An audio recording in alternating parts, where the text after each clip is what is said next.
Hi అండి. నమస్తే. తెలుగు నవలా శ్రోతలకు లక్ష్మీ కథల ప్రపంచానికి స్వాగతం. ఎద్దనపూడి సులోచనారాయణ గారు రచించిన సంసార రథం అనే నవలను వింటున్నాం కదండి. ఈరోజు ఈ వీడియోలో మనం ఎపిసోడ్ 8 ముగింపు వినేద్దామండి. కృష్ణప్రసాద్ అప్పుడే ఇంటికి వచ్చాడు. వంట మనిషి ఇంటి తాళం చెవి ఇచ్చి వెళ్ళిపోయింది. అతను వెళ్ళి స్నానం చేసొచ్చాడు. డైనింగ్ టేబుల్ మీద భోజనం సిద్ధంగా ఉంది. అతనికి ఆకలి అనిపించడం లేదు. ఇల్లంతా నిశ్శబ్దంగా ఉంది. అతనికి ఆ ఇల్లు శ్మశానంలా ఉంది. భానుమతి అన్నగారింటికి వెళ్ళి 1 రోజులవుతుంది. బయట నలుగురిలో తిరిగే వృత్తిగల మగవాడికి గౌరవ మర్యాదలు ఉండాలంటే అతని వ్యక్తిత్వం, అతని కుటుంబ చరిత్ర చాలా ముఖ్యం. కృష్ణప్రసాద్ ఎన్నడూ ఎరగని పరీక్ష ఎదుర్కొంటున్నాడు. స్నేహితుల మధ్యకి వెళ్ళాలంటే భయం. ఏదో మాట మీద భానుమతి ప్రసక్తి తెస్తారు, విమర్శలు విసురుతారు, ద్వంద్వార్థంగా మాట్లాడతారు. అతనికి ఇది భరించడానికి చాలా కష్టంగా ఉంది. భానుమతి స్వభావం తనకి బాగా తెలుసు. ఏ విషయానికి సాధారణంగా మొండి పట్టు పట్టదు. దేనికైనా పట్టిందంటే అనుకున్నది అయ్యే వరకు వదలదు. తను చేయని తప్పుకి శిక్షిస్తున్న భార్య మీద అతనికి చాలా కోపంగా ఉంది. అందరికీ సాయం చేసినట్టే సత్యవతికి సాయం చేశాడు. దానికింత రాద్ధాంతం దేనికి? కిరణ్కి సునీతని ఇచ్చి పెళ్లి చేసి జీవితాంతం సత్యవతికి తను అండగా ఉండాలని తను అనుకున్న మాట నిజమే.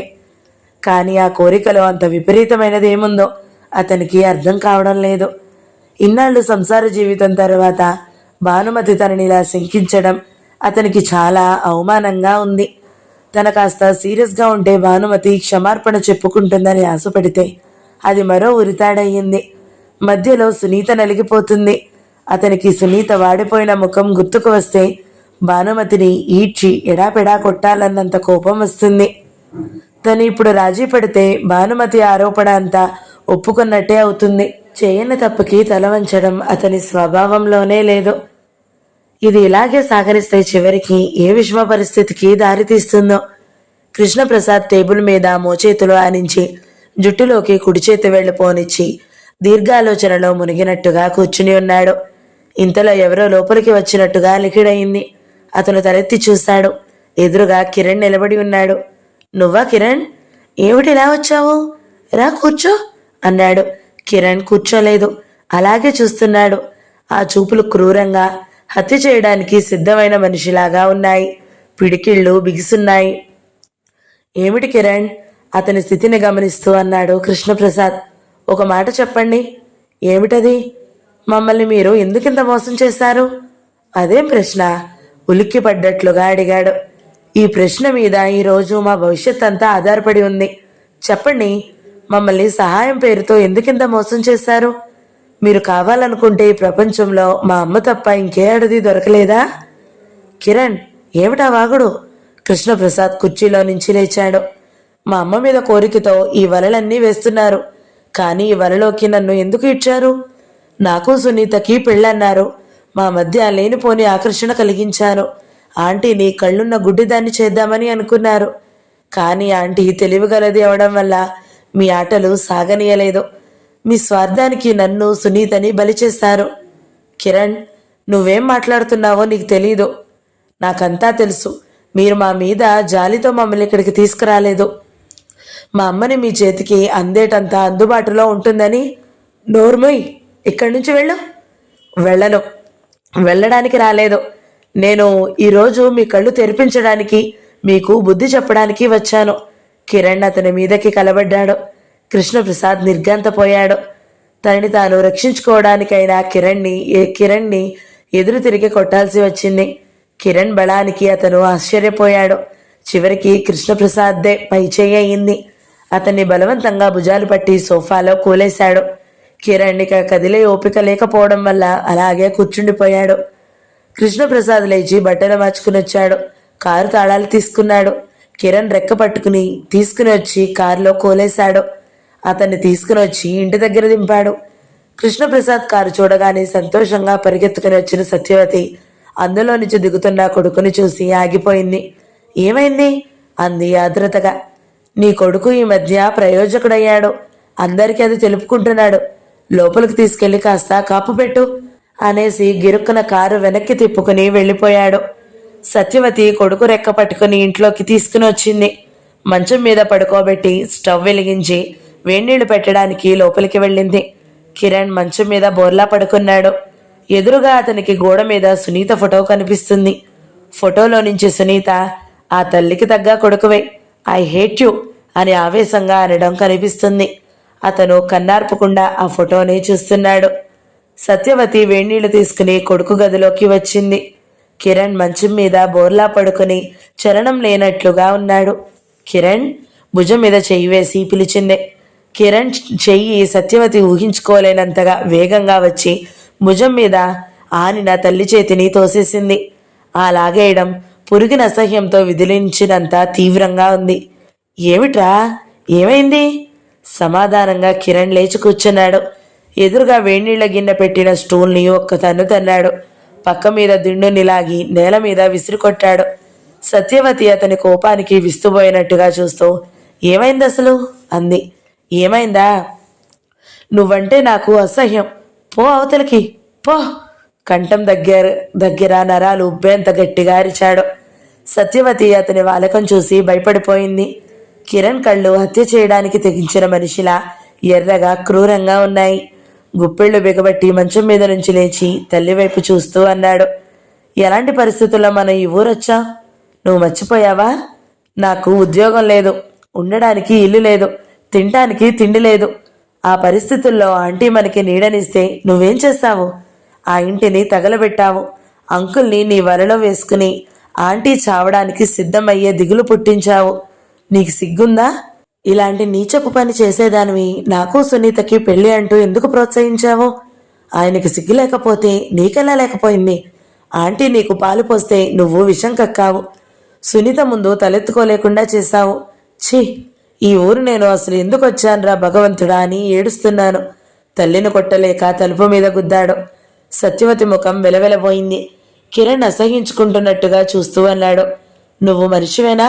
అన్నం పెడితే కుక్క అయినా సరే విశ్వాసం చూపిస్తుందే, నీకు ఆ మాత్రం కూడా లేకపోయింది. నీకు ఆయనే కావాలిగా, ఆయనతోనే బాగా కులుకు. నేను ఇంట్లో ఒక్క క్షణం ఉండను. నువ్వు నాకు తల్లివే కాదు. ఛీ, నీలాంటి నీచపు మనిషి కొడుకుగా పుట్టడం నా దురదృష్టం. నేను వెళ్ళిపోతున్నాను. జన్మలో మళ్ళీ నీ కంటికి కనిపించను. కిరణ్ తలుపు మీద ఒక్క తన్ను తన్ని వెళ్ళిపోయాడు. సత్యవతి నిశ్చేష్టురాలిగా నిలబడిపోయింది. వెళ్ళిపోతున్న కిరణ్ని ఆపాలనే ధ్యాస కూడా లేనంతగా నిర్గాంతపోయినట్టు నిలబడిపోయింది. కిరణ్ అన్న మాటలు సత్యవతిని శూలాలలాగా ఎడాపెడా చీలుస్తున్నాయి. ఈ ప్రపంచంలో ఏ తల్లి ఏ కొడుకు చేత పడని మాటలు తను పడినట్లుగా దిమ్మెరపోయింది. కిరణేనా ఈ మాటలు మాట్లాడింది? ఎవరిని చూసుకుని బ్రతుకు మీద ఆశ కల్పించుకుని జీవిస్తుందో వాడే చీత్కారం చేశాడు. ఎవరి ఆలంబనంగా కాలం వెళ్ళబుచ్చాలని ప్రయత్నిస్తుందో వాడే సంబంధం తెంపుకుని నీ ముఖం చూడనని వెళ్ళిపోయాడు. సత్యవతి కళ్ళ ముందు ప్రపంచం తిరిగిపోయినట్టుగా ఉంది. కాళ్ల కింద భూమి తొలగిన మనిషిలా కళ్ళు తిరుగుతున్నట్టుగా అయింది. దాదాపు అరగంట తర్వాత సత్యవతి కృష్ణప్రసాద్కి ఫోన్ చేసింది.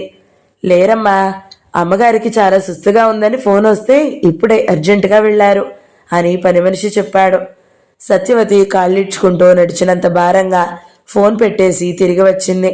తను మొదట నుంచి కృష్ణప్రసాద్కి చెబుతూనే ఉంది, ఇది లోకం హర్షించదు అని, 1000 వికృత అర్థాలు కల్పించి ఇంట్లో వాళ్ల మనసులో కల్మషం చేస్తుందని. కానీ అతను వినలేదు. భానుమతి అందరిలాంటి స్త్రీ కాదన్నాడు. ఆ ధైర్యం తనకి లేకపోతే ఇలాంటి ఉపకారం చేయనన్నాడు. ఇప్పుడు జరిగిందేమిటి? తను అసలు కిరణ్కి సునీతకి పెళ్ళి వద్దనే అంది. అది కూడా తను వినలేదు. పిల్లలిద్దరూ ఇష్టపడుతున్నారు అన్నాడు. లోకం ఏదో అంటుందని వాళ్ళిద్దరి మనసులో బాధ పెట్టవద్దు అన్నాడు.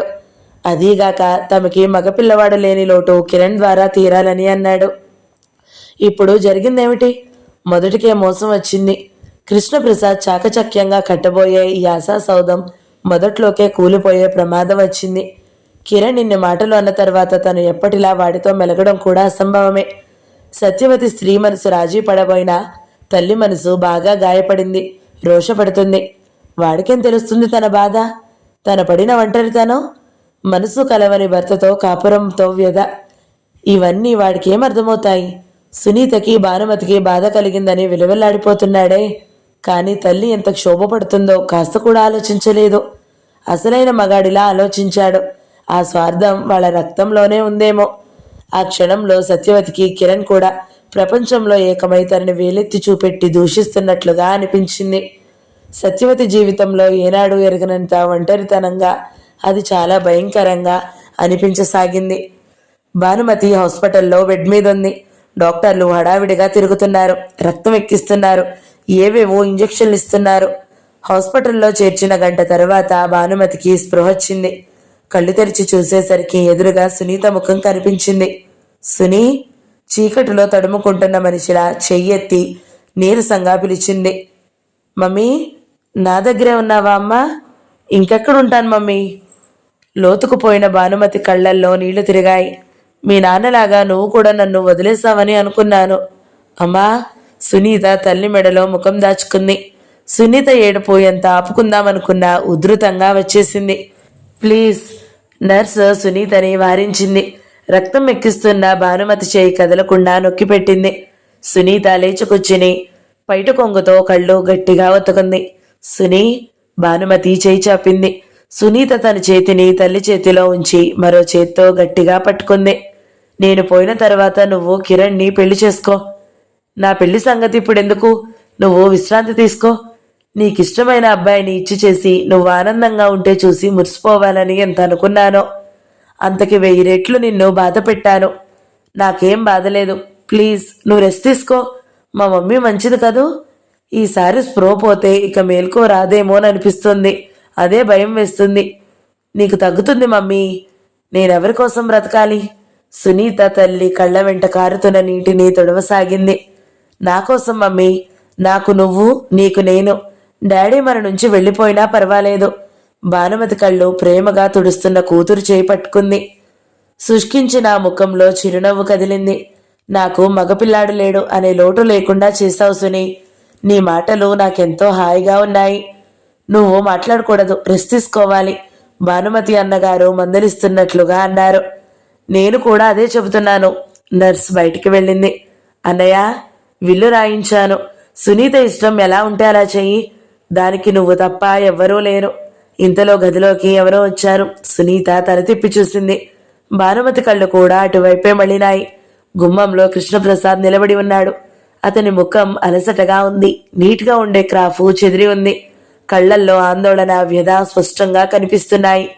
భర్తని చూడగానే భానుమతి కళ్ళు ఆవేశంగా అయినాయి. తండ్రిని చూడగానే సునీత తిరస్కారంగా ముఖం తిప్పుకుంది. భానుమతి అన్నగారు అతన్ని పలకరించకుండా పని ఉన్నట్లుగా అక్కడి నుంచి వెళ్ళిపోయాడు. కృష్ణప్రసాద్ ఒక్కొక్క అడుగే వేస్తున్నవాడిలా లోపలికొచ్చాడు. భానుమతి కూతురు చేపట్టుకుంది. సునీ, నేను పోయానని చూడడానికి వచ్చారు కాబోలు. నేను బ్రతికే ఉన్నాను, వెళ్ళమని చెప్పు అంది. సునీత తండ్రి వైపు కోపంగా చూస్తుంది. సునీ, నువ్వు ఈ గదిలో నుంచి కొద్దిసేపు బయటికి వెళ్ళు. మీ అమ్మతో నేను మాట్లాడాలి అన్నాడతను. భానుమతి కూతురి చేతిని గట్టిగా పట్టుకుంది. నువ్వు వెళ్ళొద్దు సునీ అంది.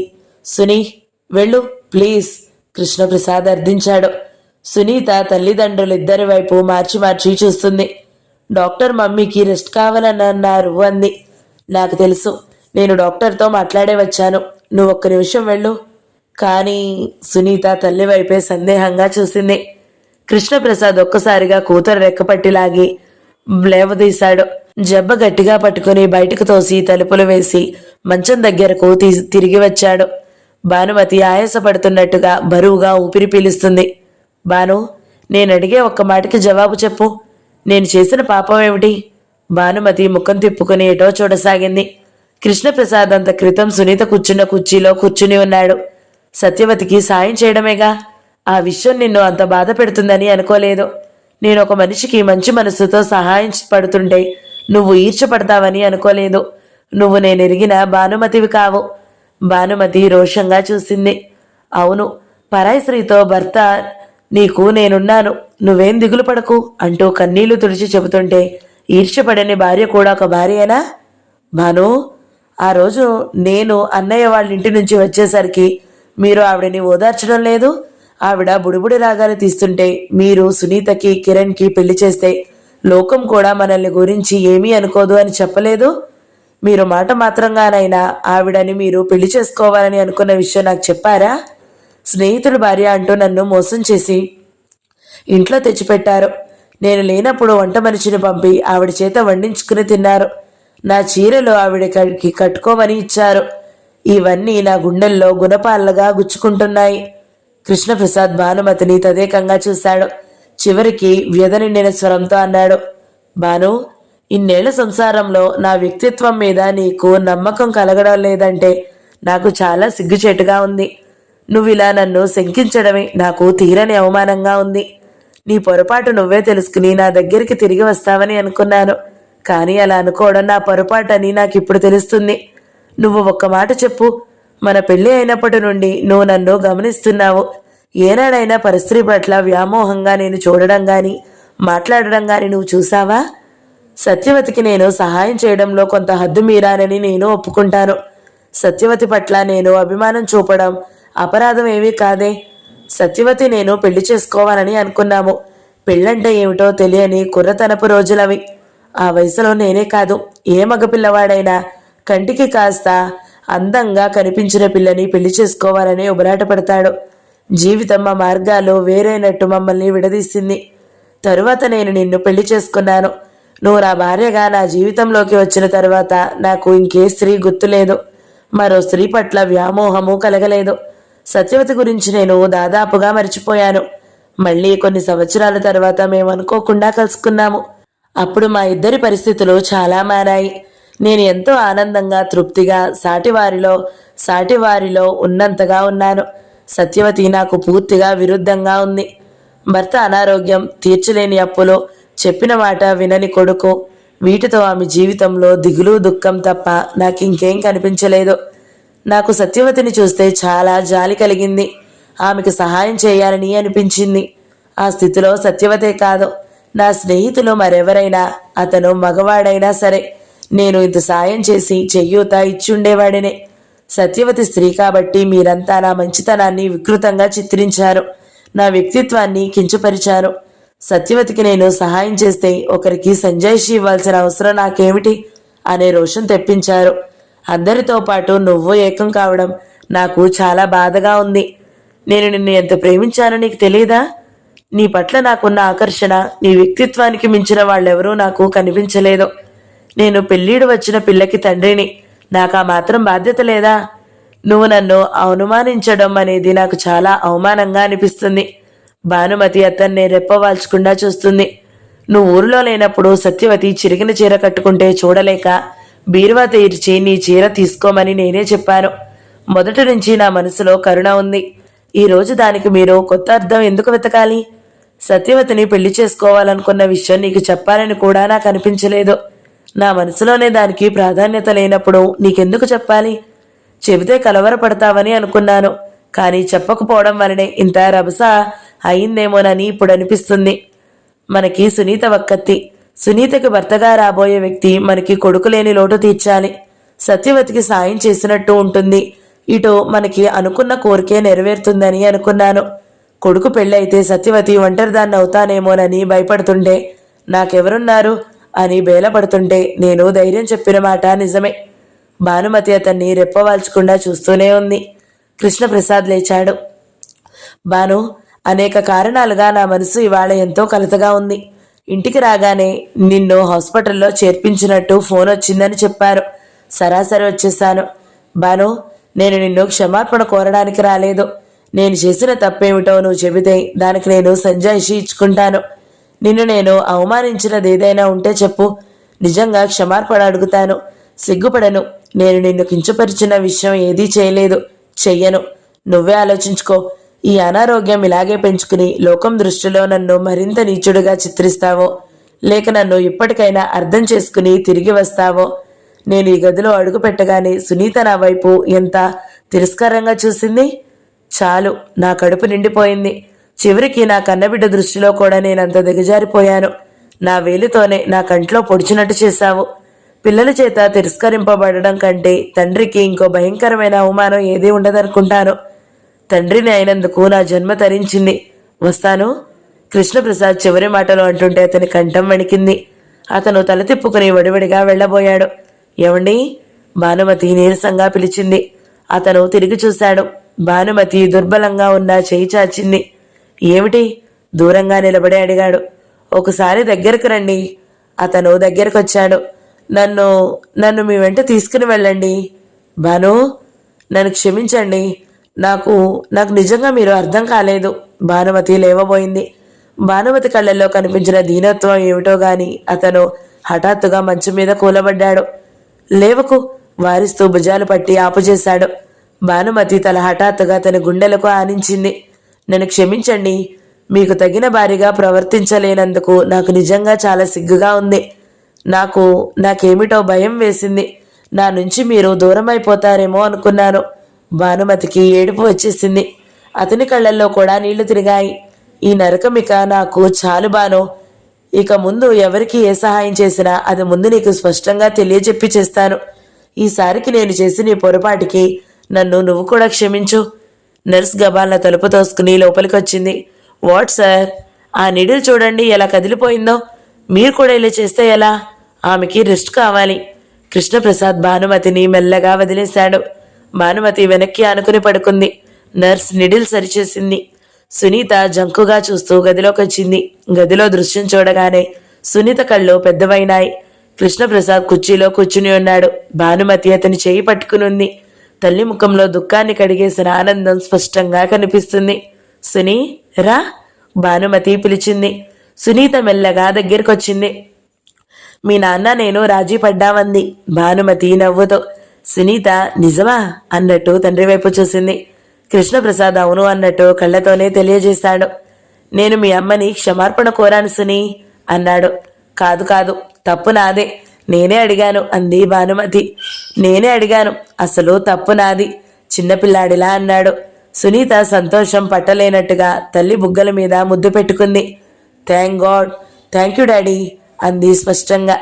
కృష్ణప్రసాద్ చిరునవ్వుతో ఉన్న కూతురి ముఖం చూడగానే ప్రాణం లేచి వచ్చింది. చేయి పట్టి లాగి దగ్గరకు తీసుకుని భుజాల చుట్టూ చేయి వేస్తూ, క్షణంలో నా కళ్ళ ముందు చీకట్లు చిమ్మించావు. దీనికంతటికీ కారణం మీ మమ్మీ. నన్ను నరకంలోకి తోసింది. అనవసరంగా నన్ను శిక్షించింది. దీనికి ప్రతిశిక్ష ఏం వేద్దాం సునీ అన్నాడు. సునీత క్షణం సేపు బాగా ఆలోచించింది. మమ్మీకి నగలంటే అసలు ఇష్టం లేదుగా.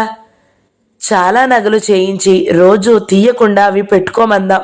అంతకు మించిన శిక్ష అమ్మకి ఇంకేదీ లేదు డాడీ. కరెక్ట్, కూతురు భుజం మీద తట్టాడు. భానుమతి చేదు తిన్నట్టుగా ముఖం పెట్టింది. ఆ ముఖం చూసి తండ్రి కూతుళ్ళిద్దరూ పక్కున విరగబడి నవ్వారు. భానుమతి కూడా నవ్వసాగింది. ఆ నవ్వుల్లో వాళ్ళ మనసుల్లో పేరుకున్న అపార్థాల మాలిన్యం రూపు లేకుండా పోయింది. మర్నాడు ఉదయం 8 గంటల వేళ కృష్ణప్రసాద్ పాలలో ముంచిన బ్రెడ్ ముక్కలు చెంచాతో ఒక్కొక్కటి భానుమతి చేత తినిపిస్తున్నాడు. భానుమతి అమిత నీరసంగా ఉన్న ఆ కళ్ళలోకి కళ వచ్చింది. అక్కడ కొద్ది దూరంలో కూర్చుని ఉన్న సునీత తల్లిదండ్రులనే చూస్తుంది. అలా మామూలుగా నవ్వుతూ తుళ్ళుతూ సన్నిహితంగా ఉన్న తల్లిదండ్రులను చూస్తుంటే ఎంతో హాయిగా ఉంది. ఇక చాలండి, నేను తినలేను అంటుంది భానుమతి. ఈ 2 ముక్కలు తిను. రాత్రి డాక్టర్ గారు అన్న మాటలు విన్నావా? నువ్వు ఎంత త్వరగా కోలుకుంటే అంత త్వరగా డిశ్చార్జ్ చేస్తామన్నారు. అయితే ఇప్పుడే ఎంత తినాలో చెప్పేసేయండి, తినేస్తాను. భానుమతి పెద్దగా నోరు తెరిచింది. ఆగాగు, అంత తొందర అయితే ఎలా అన్నాడతను. సునీత నవ్వింది. ఇంతలో గోవర్ధనం గారు కృష్ణ కృష్ణ అంటూ వచ్చారు. ఆయన ముఖం చూసి అంతా కంగారు పడ్డారు. ఏమిటండి, ఏమైంది అంది భానుమతి. ఆయన త్వరగా రావడం వల్ల ఆయాసపడుతున్నాడు. కృష్ణ, ఈ ఘోరం విన్నావా? సత్యవతి రాత్రి నల్లమందు తాగిందట. ఇంటి వాళ్ళ అబ్బాయి తీసుకుని వచ్చి ఈ హాస్పిటల్లోనే చేర్పించారట. తెల్లవారుజామున ప్రాణం పోయిందట. కృష్ణప్రసాద్ చేతిలో స్పూన్ జారిపోయింది. అతను కప్పు భాను చేతికి వదిలేసి లేచి నిలబడ్డాడు. భానుమతి కూడా కొయ్యబారినట్టుగా చూస్తుంది. నీకోసం మీ ఇంటికి వెళ్ళాడట. నువ్వు లేవని చెప్పారట. ఏం చేయడానికి తోచక పొద్దుటైనా దగ్గరికి వచ్చి చెప్పాడు. నేను వచ్చి చూస్తే రాత్రే అయిపోయింది అన్నాడు. శవం తాలూకు ఎవరూ రాలేదేమిటి అని ఎదురు చూస్తున్నారు. ఈ హాస్పిటల్లోనా? కృష్ణప్రసాద్ నమ్మలేనట్లుగా అడుగుతున్నాడు. అవును. కిరణ్ ఎక్కడా? లేడు. ఇంటి దగ్గర కూడా లేడట. ఇంతమంది తెలిసిన వాళ్ళ ఉండి కూడా దిక్కులేని చావు చచ్చిపోయింది కదయ్యా. ఓ రాత్రి వేళ బాధతో మెలికలు తిరుగుతూ ఏడుస్తుంటే ఇంటి వాళ్ళ కోడలు వచ్చి భర్తని లేపిందట. అతను తలుపు బలవంతంగా తెరిచి వచ్చేసరికి కొన ప్రాణం ఉందట. ముందు అక్కడికి వెళ్దాం పదండి. కృష్ణప్రసాద్ గబగబా గుమ్మం వైపు నడిచాడు. గోవర్ధనం గారు అతన్ని అనుసరించారు. కృష్ణప్రసాద్ డాక్టర్తో మాట్లాడాడు. నైట్ డ్యూటీలో ఉన్న డాక్టర్ పేషెంట్ వచ్చిన స్థితి చెప్పాడు. ఒక అరగంట ముందు తీసుకువచ్చినా మేము బ్రతికించగలిగే వాళ్ళమండి. ఆఖరి నిమిషంలో తీసుకుని వచ్చారు. అక్కడికి మేము చేయగలిగిందంతా చేశాము అన్నాడు. కృష్ణప్రసాద్ సత్యవతి ముఖాన్నే చూస్తున్నాడు. ఈ దేశంలో ఆడది ఒంటరిగా బ్రతకలేదు కృష్ణ. నీలాంటి సహృదయాలు చేయూత ఇచ్చిన దాన్ని ప్రపంచం పరమ వికృతంగా చిత్రించి చెబుతుంది. అసలే విధివంచితులమైన మేము ఈ లోకపు విషాద బాణాలకి తట్టుకోలేము అన్నట్లుగా ఉంది. అతను ఇంకా నోటమాట రానివాడిలా నిశ్చేష్టుడైనట్లు చూస్తూ ఉన్నాడు. రాత్రి కూడా సత్యవతి బాగానే ఉంది. ఈ కాస్తలో ఆమెకి ఏమైంది? తనకి మాట మాత్రం కూడా తెలియజేయకుండా ఇంత ఘోరానికి ఒడిగట్టాల్సిన ప్రమాదం ఏం కలిగింది? అతని కణతలు పగిలిపోతున్నాయి. కిరణ్ కోసం అంతటా వెతికారు. అతను ఎక్కడా కనిపించలేదు. చివరికి ఆ సాయంత్రం సత్యవతి శవాన్ని కృష్ణప్రసాద్ తీసుకున్నాడు. అతనే దహన క్రియలు జరిపించాడు. సత్యవతి చితికి నిప్పు ముట్టిస్తుంటే అతనికి మాటిమాటికి ఇది ఏనాటి రుణం అనిపించసాగింది. భానుమతి హాస్పిటల్లో ఉంది. సునీత దగ్గరే కూర్చుని ఉంది. భానుమతి మాటిమాటికి అశాంతిగా అటూ ఇటూ కదులుతుంది. డాడీ వచ్చారా సునీ? లేదు మమ్మీ. భానుమతి నిట్టూర్చింది. నాకు నిద్ర రావడం లేదు సునీ. వారం రోజులు గడిచాయి. భానుమతి హాస్పిటల్ నుండి ఇంటికి వచ్చేసింది. ఇంకా పూర్తి ఆరోగ్యం చిక్కలేదు. ఇప్పుడిప్పుడే లేచి ఎవరి ఆసరా లేకుండా తిరుగుతుంది. కిరణ్ జాడ తెలియనే లేదు. భానుమతి అతన్ని ఇంటికి రమ్మనమని పేపర్లో ప్రకటన కూడా వేయించింది. దాని సమాధానం లేదు. రోజురోజుకి భానుమతికి కిరణ్ గురించిన ఆదృత ఎక్కువ అవుతుంది. నోరు విప్పి పైకి చెప్పుకోలేనట్లుగా లోపల కుమిలిపోతుంది. తన కారణంగా ఆ తల్లి కొడుకులు దూరం అయ్యారేమోనని వ్యధ భానుమతిని తినేస్తుంది. ఆ రోజు కృష్ణప్రసాద్ ఫైల్స్ చూసుకుంటున్నాడు. ఇంతలో ఫోన్ మోగింది. అతను రాయడం ఆపి రిసీవర్ తీసి హలో అన్నాడు. హలో అవతల నుంచి వినిపించింది. ఆ కంఠం వినగానే కృష్ణప్రసాద్ నిటారుగా అయ్యాడు. హలో హలో కిరణ్ అరిచినట్లుగా అన్నాడు. అవును, నేనే మాట్లాడుతున్నాను. మా అమ్మ చనిపోతూ నాకు రాసిన ఉత్తరం మీ దగ్గర ఉందట కదూ? కిరణ్, అయితే నీకు తెలుసా? 2 రోజుల క్రితమే తెలిసింది. ఆ లెటర్ నాకు పంపండి. ఎక్కడున్నావు నువ్వు? గోవర్ధనం గారి ఇంటి దగ్గర. కిరణ్, ఇంటికి రా. నో సార్, సారీ, నేను ఎక్కడికి రాదలుచుకోలేదు. కిరణ్ అంటూ కృష్ణప్రసాద్ నోటి నుంచి ఆ పేరు వినగానే పడుకున్న భానుమతి లేచి వచ్చింది. ఇదిగో మీ ఆంటీ మాట్లాడుతుంది అన్నాడు కృష్ణప్రసాద్. భానుమతి వచ్చి రిసీవర్ తీసుకుంది. హలో కిరణ్. నమస్తే ఆంటీ. కిరణ్, నేను నీతో చాలా మాట్లాడాలి. ఇంటికి రా. సారీ ఆంటీ, నేను ఎక్కడికి రాదలుచుకోలేదు. కిరణ్, నా మాట వినవా? భానుమతి గొంతు కంపించింది. అతను వెంటనే జవాబు చెప్పలేదు. కిరణ్, పోనీ నేను నీ దగ్గరికి వస్తాను. నో నో, నాకెవ్వరిని చూడాలని లేదు. మా అమ్మ రాసిన ఉత్తరం నాకు పంపండి మీ డ్రైవర్ చేత. మీరు రావద్దు. అతను ఫోన్ పెట్టేశాడు. భానుమతి కృష్ణప్రసాద్ వైపే చూస్తుంది. వాడు చాలా మొండి. రానంటే ఇక్కడ రాడు అంతే. అలా అని వదిలేస్తారా? వదిలేయక ఏం చేస్తాం? ఆ ఉత్తరం ఏది? ఇలా ఇవ్వండి. ఏం చేస్తావు నువ్వు? సునీత చేత పంపిస్తాను. నేను పడే క్షోభ చెప్పుకుంటాను. వద్దు బాను, కిరణ్ ఇక మళ్ళీ ఇప్పటిలో మనలో కలిసిపోతాడని నాకేం నమ్మకం లేదు. అవన్నీ నేను మిమ్మల్ని అడగడం లేదు. ఉత్తరం ఇవ్వండి. కృష్ణప్రసాద్ డాయర్ తెచ్చి ఉత్తరం తీసి ఇచ్చాడు. 10 నిమిషాల తర్వాత భానుమతి సునీత చేతులు పట్టుకుని అంది. సునీ, కిరణ్ నీ ఇంటికి తీసుకుని రావాలంటే నీ వల్లే అవుతుంది. నీ మాట కాదనడు. వెళ్ళి తీసుకురా. నీ కోసం ఎదురు చూస్తూ ఉంటాను అంది. సునీత మొదట ఇష్టపడలేదు, తిరస్కరించింది. తర్వాత ఏమనుకుందో ఏమో వెళ్ళడానికి లేచింది. గోవర్ధనం గారింట్లో వరండాలోనే కూర్చుని ఉన్నాడు కిరణ్. ఇంటి ముందు కృష్ణప్రసాద్ కారాగింది. అందులో నుంచి డ్రైవర్ దిగాడు. కిరణ్ కుర్చీలో నుంచి లేచి ఎదురుగా రాబోయిన వాడల్లా చటుక్కున ఆగిపోయాడు. కారు వెనుక సీటు నుంచి సునీత దిగి వస్తుంది. అతనికి వెనక్కి తిరిగి వెళ్ళిపోవాలని ఎంత అనిపించినా సాధ్యం కాక అలాగే నిలబడిపోయాడు. సునీత అతని దగ్గరగా వచ్చింది. హాయ్ కిరణ్. కిరణ్ మాట్లాడలేదు. సునీతనే చూస్తున్నాడు. సునీత కూడా కిరణ్నే చూస్తుంది. అతనెంత చిక్కిపోయాడు. గడ్డం బాగా పెరిగింది. కళ్ళు పీక్కుపోయినట్టుగా ఉన్నాయి. ఉత్తరం ఏది? సునీత చేతిలో బ్యాగ్ వైపు చూపించింది. అతను చేయి చాచాడు. ఈ ఉత్తరం నీకు ఇచ్చే ముందు నేను నీకు కొన్ని మాటలు చెప్పాలి. ఇక్కడ మాట్లాడడం కుదరదు. పార్క్కి వెళ్దాంరా. నాకు పనుంది, నేను వెళ్ళిపోవాలి అన్నాడు అతను. సునీత వెనక్కు తిరిగింది. డ్రైవర్, నువ్వు వెళ్ళిపో, నేను తర్వాత వస్తాను అంది. అలాగేనమ్మా. డ్రైవర్ కారులో ఎక్కాడు.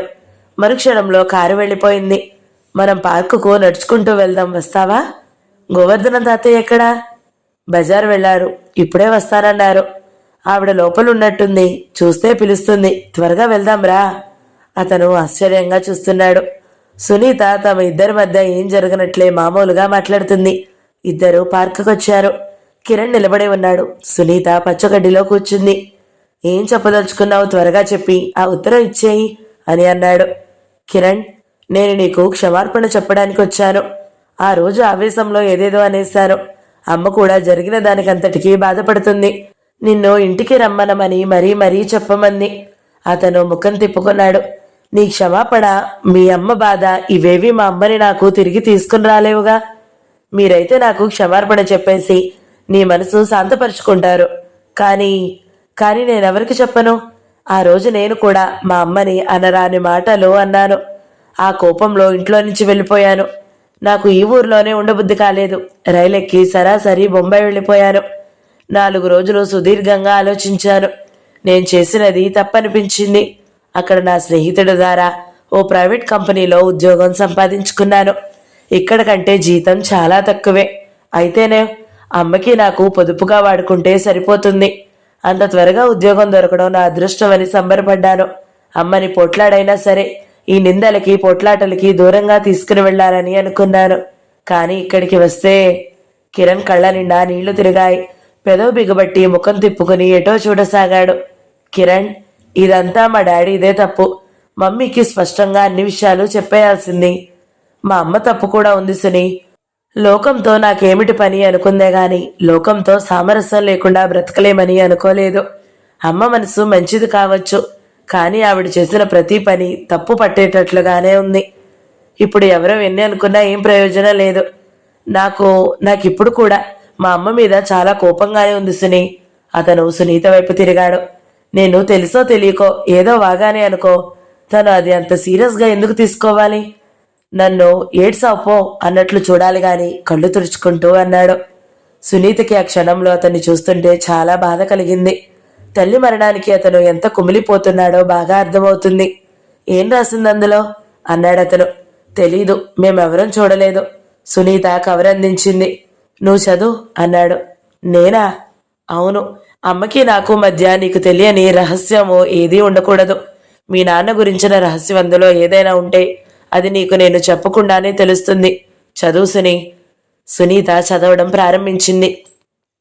కిరణ్, నువ్వు ఈరోజు నన్ను చాలా దారుణంగా మాట్లాడి వెళ్ళావు. ఇక నీ ముఖమే చూడనని వెళ్ళిపోయావు. నన్ను నువ్వు ఇన్ని మాటలు అన్న తర్వాత నేను మళ్ళీ నీకు ముఖం చూపిస్తానని ఎలా అనుకున్నావురా? నీ ముందు తల వంచాల్సినంత నీచపు పని నేనేం చేయలేదు. లోకం తరపున నువ్వు చేరి లోకం అనే మాటలే నువ్వు అన్నావు. అంతగా నువ్వు చూస్తే అంకుల్కి నా జీవితంలో ఎలాంటి స్థానం ఉందో, అది నాకు ఎంత అపురూపమో నీకేం తెలుస్తుందిరా? నీ సానుభూతి బాధ అంతా నీ ఆంటీ వైపు ఉంది. నీ ఆంటీకి నా లాంటి ఆడవాళ్ల బాధ ఏమిటో ఎలా తెలుస్తుందిరా? నా ఒంటరితనం ఏమిటో పెళ్లి కాకుండా మిగిలిపోయిన ఆడవాళ్లకి అర్థమవుతుంది. భర్తలు పోయిన స్త్రీలకి తెలుస్తుంది. నా అనే అండలేని దిక్కులేని వాళ్ళకి అర్థమవుతుంది. అదృష్టమే అసలు నన్ను వంచింది. దరిద్రం నాకు వరంగా ఇచ్చింది. అనారోగ్యవంతుడిని భర్తగా ప్రసాదించింది. నువ్వు చెప్పిన మాట వినకుండా నా బాధని రెట్టింపు చేశావు. ఆ పరిస్థితుల్లో అంకుల్ దేవుడిలా నా జీవితంలోకి వచ్చాడు. అంకుల్కి నేనంటే అభిమానం ఉండడంలో ఆశ్చర్యం కాదు. మేమిద్దరం చిన్నప్పుడు పెళ్లి చేసుకోవాలని అనుకున్నాం. నా రాత బాగుండలేదు కాబట్టి అది జరగలేదు. జీవితంలో మళ్ళీ అనుకోకుండా కలుసుకున్నాము. నా పరిస్థితులు ఎలా ఉన్నాయి? మానవత్వం ఉన్న ఏ మనిషి అయినా చెయ్యూతనివ్వడానికి ప్రయత్నిస్తాడు. మీ ఆంటీకి ఏమైందిరా? అంకుల్ సర్వస్వం తనకేగా ఉన్నాడు. కాస్త నా పట్ల జాలి చూపితే ఏమవుతుంది? గాలి కాస్త వీచినంత మాత్రాన చెట్టు నాదవుతుందా? అంకుల్ వచ్చిన తర్వాత నా జీవితానికి ఒక అర్థం ఏర్పడింది. నేను ఒంటరిదాన్ని కాదు, నాకు కొండంత అండ ఉందనే ధైర్యం వచ్చింది. ఆ ధైర్యంతో ఉత్సాహంగా ఉన్నాను. ఆ ఉత్సాహాన్ని మీరంతా అపార్థం చేసుకున్నారు. అందుకే ఈ దేశంలో మగాళ్ళు సాటి స్త్రీ పట్ల ఎంత సానుభూతి ఉన్నా సాయపడరు. ఒక మంచి మాట మాట్లాడడానికి కూడా వెరుస్తారు. ఇంట్లో భార్యతో, పిల్లలతో, బయట ప్రపంచంలో సూటీమోటీ మాటలు అనేకం భరించాలి. ఈ రకంగా కూడా నన్ను బ్రతకనీయకుండా చేస్తున్నారు మీరు. నాకు ఈ క్షణంలో నిజంగా చావాలి అనిపిస్తుంది. నిజమేరా, నాలాంటి తల్లి కడుపున పుట్టడం నీ దురదృష్టమే. సర్వసుఖాలతో పెంచలేనప్పుడు పిల్లల్ని కనకూడదు. ఈ సంగతి నాకు తెలియలేదు. పరిస్థితులు వక్రిస్తే పిల్లలు కూడా శత్రువులే అవుతారు అన్నమాట అక్షరాల రుజువు చేశావు. నా మీద నీకు రవ్వంత కూడా సానుభూతి లేదు. ఆంటీ మీద గంపెడంత జాలి. ఎంత ఒంటరిదానిరా నేను. నన్ను తల్లి అని చెప్పుకోవడానికి సిగ్గుపడుతున్నావుగా. అందుకే అమ్మ అని సంతకం పెట్టను. ఒక దిక్కుమాలిన స్త్రీని. నా దురదృష్టం పగవాళ్లకు కూడా వద్దు. నేను చచ్చిపోయే ముందు దేవుణ్ణి ఒక్కటే ప్రార్థిస్తున్నాను. భగవంతుడా, ఆడదానిగా పుట్టిస్తే భర్త, పిల్లలు అన్నీ సలక్షణంగా ఇవ్వు. ఏమీ లేని ఏకాకిని చేసి ఈ లోకంలో ఒంటరిగా వదిలేకు. కాకుల్లా వీళ్ళు ఏదో అపవాదులతో పొడిచి బలవంతంగా చంపేస్తారు. ఇదిరా నా ప్రార్థన. నేను చచ్చిపోతే నా గురించి నువ్వు ఏడవద్దు. నా దహనం కూడా నువ్వు చెయ్యొద్దు. ఇది నా ఆఖరి కోరిక. సునీత భారంగా ఉత్తరం చదవడం ముగించింది. తలెత్తేసరికి చెట్టుకు ఆనుకుని నిలబడిన కిరణ్ ముఖం మీద చేతులు అడ్డం పెట్టుకుని ఏడుస్తున్నాడు. కిరణ్, సునీత చప్పున లేచి వచ్చి అతని భుజం మీద చేయి వేసింది. అమ్మని నేనే చంపేశాను. నేను హతం చేశాను. మాటలతో మరీ చంపాను. విదిలింపులతో చిత్రవద చేశాను. కానీ నాకు తెలియదు సునీ. నాకెవ్వరూ చెప్పలేదు. లోకం అనుకున్నదే నా చెవులు నిజమని నమ్మాను. కిరణ్, ఊరుకో అనునయంగా అంది. ఇది జీవితాంతం నన్ను వేధిస్తూనే ఉంటుంది. కిరణ్, నా బాధ చెప్పుకోవడానికి కూడా ఎవ్వరూ లేరు. ఇంటికి వెళ్దాం రా కిరణ్. మమ్మీ నిన్ను తీసుకురమ్మని మరీ చెప్పింది. మీ ఇంటికా? జన్మలో ఆ గుమ్మంలో అడుగు పెట్టను. ప్లీజ్ నా కోసం రావు. సునీ, నన్ను క్షమించు. సునీత చేతుల్ని గట్టిగా నొక్కి వదిలేసి లేచాడతను. నేను వెళ్తాను అని గబగబా వెళ్ళిపోయాడు. డియర్ సునీత, నిన్న సాయంత్రం పార్కులో నుంచి నీ దగ్గర సెలవు తీసుకోకుండానే వచ్చేసినప్పటి నుంచి నాకు మనసులో లేదు. మన పెళ్లి మూలంగా ఈ రెండు కుటుంబాలు ఏకం కావాలని అంకుల్ ఎంతో ప్రయత్నించారు. అది కాకుండా మరో దారుణం జరిగి మనం ఎన్నటికీ ముఖాలు చూసుకోలేని అఘాతం ఏర్పడింది. సునీత, జరిగిందేదో జరిగిపోయింది. ఈ విపత్తుకి మనం అందరము బాధ్యులమే. అమ్మ మరణం నన్ను ఇక మీ కుటుంబంతో కలిసి ఉండనీయకపోయినా నా మనసు మాత్రం నీ కోసం అరులు చేస్తుంది. ఈ ప్రపంచంలో నాకున్న ఒక్క స్నేహితురాలివి నువ్వే అనిపిస్తుంది. సునీ, నేను నీకు కావాలి అనుకుంటే, నా మీద నీకు నిజంగా ప్రేమ ఉంటే నువ్వు నీ తల్లిదండ్రుల వదిలి నా దగ్గరికి ఒంటరిగా వచ్చేయి. ఈ జ్ఞాపకాలకి దూరంగా వెళ్ళిపోయి మనం రిజిస్టర్ మ్యారేజ్ చేసుకుందాం. నూతన జీవితం మన సొరకొత్త జ్ఞాపకాలతో నిర్మించుకుందాము. నేను ఈరోజు రాత్రి బొంబాయి వెళ్తున్నాను. రైలు రాత్రి 9 గంటలకి. నీకోసం టికెట్ కూడా కొన్నాను. వచ్చేది రానిది నీ ఇష్టం. సునీత ఉత్తరం చదివి చేతుల్లోకి తలదించుకుని ఏడవసాగింది. ఆ ఉత్తరం మధ్యాహ్నం గోవర్ధనం గారి ద్వారా కిరణ్ పంపాడు. అది చదివినప్పటి నుంచి సునీత మనసులో ఘర్షణ ప్రారంభమైంది. కిరణ్ రాసిన ఉత్తరం చదివిన కొద్దీ అతను కోరినట్టుగా, అతను చెప్పిన షరతుకి లోబడి వెళ్ళిపోవాలి అనిపిస్తుంది. కానీ తల్లిదండ్రులు, ముఖ్యంగా తల్లి, ఇది భరించగలదా? కిరణ్ రాసిన ఉత్తరం కృష్ణప్రసాద్ చదివాడు. భానుమతి కూడా చదివింది. ఇద్దరు ఎలాంటి వ్యాఖ్యానము చేయలేదు. మౌనంగా ఉండిపోయారు. సునీతకి ఒక పక్క తల్లిదండ్రుల మీద ప్రేమ, మరొక పక్క కిరణ్ మీద అనురాగం చెరో పక్క సమంగా లాగుతున్నాయి. ఏ నిర్ణయము సరిగా తీసుకోలేని అసక్తతకి తనకే ఏడుపు రాసాగింది. తల్లిదండ్రులను ఎదిరించి వెళ్ళినా సుఖం ఉండదు. వాళ్ళ కోసం కిరణ్ని తిరస్కరించినా అది జన్మంతా వేదనగానే ఉంటుంది. సునీత దించుకున్న తల మీద చేయి పడింది. తలెత్తి చూస్తే ఎదురుగా తల్లి నిలబడి ఉంది. లేసుని, ట్రైన్కి టైం అవుతుంది, త్వరగా బయలుదేరు. సునీత కళ్ళు ఆశ్చర్యంగా తల్లివైపు చూడసాగాయి. ఆలస్యం చేయకు. కిరణ్ని నేను ఇప్పటికే చాలా బాధ పెట్టాను. ఇంకా బాధ పెట్టదలుచుకోలేదు. డాడీ నేను నిన్ను అతనితో పంపడానికే నిశ్చయించుకున్నాము. మమ్మీ, బొంబాయి అంటే ఎంత దూరం? అక్కడ మన బంధువులు చాలామంది ఉన్నారు. ఎన్నాళ్ళ నుంచో రమ్మనమని రాస్తున్నారు. నేను అక్కడికి వస్తే నువ్వు రావచ్చు. కిరణ్ మన ఇంటికి రాకపోయినా బంధువుల ఇంట్లో నేను ఎదురు పడితే కాదనలేడు కదా. అతనికి నువ్వంటే చాలా ఇష్టం మమ్మీ. ఆ గౌరవం నిలుపుకోవాలని నేను అనుకుంటున్నాను. సునీత గబగబా తయారైంది. భానుమతి తనే స్వయంగా పెట్టెసర్దింది. కృష్ణప్రసాద్ కార్ గ్యారేజ్లో నుంచి బయటకు తీశాడు. వంట మనిషి సునీత సామానంతా డిక్కీలో పెట్టేసింది. జూలీ మాత్రం సునీత చంకలో ఎక్కి గువ్వలా చూస్తుంది. ముగ్గురు ఎక్కారు.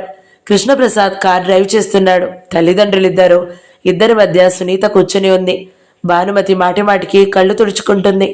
మమ్మీ, సునీత ఆదృతగా అంది. ఏం లేదు అంది భానుమతి. కారు రైల్వే స్టేషన్ ముందుకొచ్చి ఆగింది. సునీత కారులో నుంచి దిగింది. కృష్ణప్రసాద్ రైల్వే కూలీని పిలిచి సామాను తీసుకోమన్నాడు. మమ్మీ వీడ్కోలుగా చూసింది. భానుమతి కూతురి చెంప మీద గాఢంగా ముద్దు పెట్టుకుంది. వెళ్ళిరా, కిరణ్కి నా ఆశీర్వచనాలు చెప్పు అంది. సునీత తండ్రి పాదాలపై వంగింది. కృష్ణప్రసాద్ మధ్యలోనే లేవదీసి కూతురు భుజం మీద తట్టారు. సునీత ప్రయాణికుల్లో కలిసిపోయింది. కృష్ణప్రసాద్ వెళ్ళి 2 ప్లాట్ఫామ్ టికెట్లు తీసుకుని వచ్చాడు. ఇద్దరు వేరే జనంతో కలిసి లోపలికి వచ్చారు. వాళ్ళకి దూరంగా కూలీ వెంట వెళుతున్న కూతురు కనిపిస్తూనే ఉంది. రైలు కదలడానికి సిద్ధంగా కూత వేసింది. కిరణ్ కమ్మి పట్టుకుని ఆదురుతగా చూస్తున్నాడు. సుదూరంగా సునీత వస్తువు కనిపించింది. అతను రైలు దిగి ఎదురుగా పరిగెత్తాడు. సునీ అంటూ అమాంతం ఎత్తేశాడు. రైలు కదిలింది. ఇద్దరు గబాల్లా రైలెక్కేశారు. కూలీ సామాను గబగబా అందించాడు. కిరణ్ అతని చేతిలో 10 రూపాయలు పెట్టేశాడు. సునీత చేతుల్లో ఉన్న జూలీని చూస్తూ, హాయ్, మనతో ఒక అతిథి కూడా వస్తుందే అన్నాడు.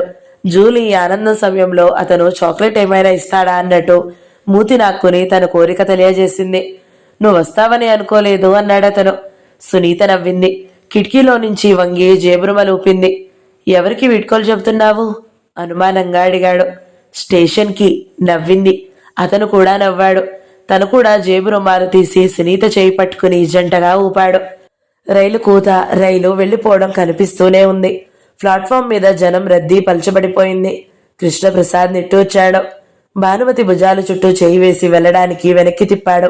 భానుమతి నడవడానికి శక్తి లేనట్టుగా భర్తని ఆనుకుని నడుస్తుంది. ఇద్దరూ బయటికి వచ్చి కారులో కూర్చున్నారు. కారు ఇంటి ముఖం పట్టింది. కృష్ణప్రసాద్ ట్రాఫిక్ జాగ్రత్తగా గమనిస్తున్నట్లుగా మౌనంగా డ్రైవ్ చేస్తూనే ఎడమ చేయి చాచి భార్య చేతిని అందుకున్నాడు. భానుమతి ఎంతకంతకు బిగబట్టుకున్న దుఃఖం ఒక్కసారిగా వెల్లుబెక్కింది. హిస్టీరియా మనిషిలాగా ఏడవసాగింది. భాను, అతను తగ్గు స్వరంతో అనునయంగా అన్నాడు. దాని పెళ్లి గురించి ఎన్ని కలలు కన్నాను. ఎలా దాన్ని అత్తవారింటికి పంపాలని అనుకున్నాను. ఎలా పంపాను అంది. భాను, నువ్వు సునీతకు ఇష్టమైన పని చేశావు. దాని ఆనందం ముఖ్యమని మధ్యాహ్నం నాతో వాదించావు. అది అప్పుడే మర్చిపోయావా? భార్య భుజాల చుట్టూ చేయి వేసి దగ్గరికి తీసుకుంటూ అన్నాడు. నేను తీసుకున్న నిర్ణయం సరైనదే అంటారా? చాలా మంచి నిర్ణయం. బహుశా ఏ తల్లి ఇంత ధైర్యంగా చేయదేమో. కిరణ్ ఎప్పటికైనా మర్చిపోయి మళ్ళీ మన దగ్గరికి వస్తాడేమోనని నాకు ఆశగా ఉందండి. మనిషికి ఆశ అనేది చాలా ముఖ్యం బాను. అది ఎంతో బలమిస్తుంది.